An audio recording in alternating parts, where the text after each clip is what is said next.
about that really resonates with me, Susie, about preparing. We don't always know what we're being prepared for, and I think that's an important part of it.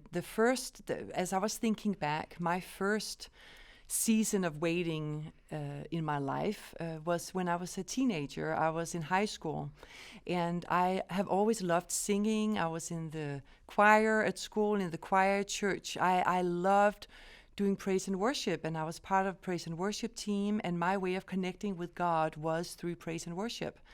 And then I lost my voice.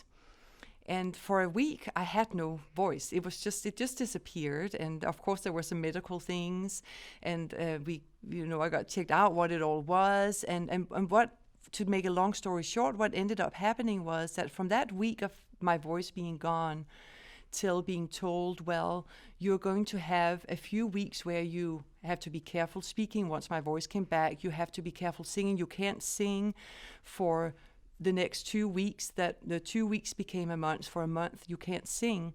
That month ended up being 6 months of going to therapy and working on my voice and being told you cannot sing. And for me, at that point in my life, as a teenager, where I was developing my relationship with God and my way of communicating was through singing worship, it was so hard for me. And I couldn't understand at the time. And I remember praying. I remember having people surrounding me praying that my voice and my ability to sing would come back. And I remember a specific time right before Easter, we were going to have a Bible camp at Easter.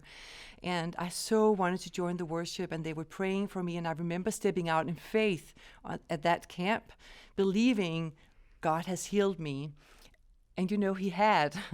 And that was a wonderful day. But what I learned from that was a few years later, I would move far away from home. And that was actually when I first left the country of Denmark, and I moved to the country of Bangladesh, which everything was very different. And I found myself alone many times. I mean, there are always a lot of people around, but when I was in my own home and couldn't just go out as I wanted to, I found that I needed something different. And then I could look back and I saw how God was preparing me.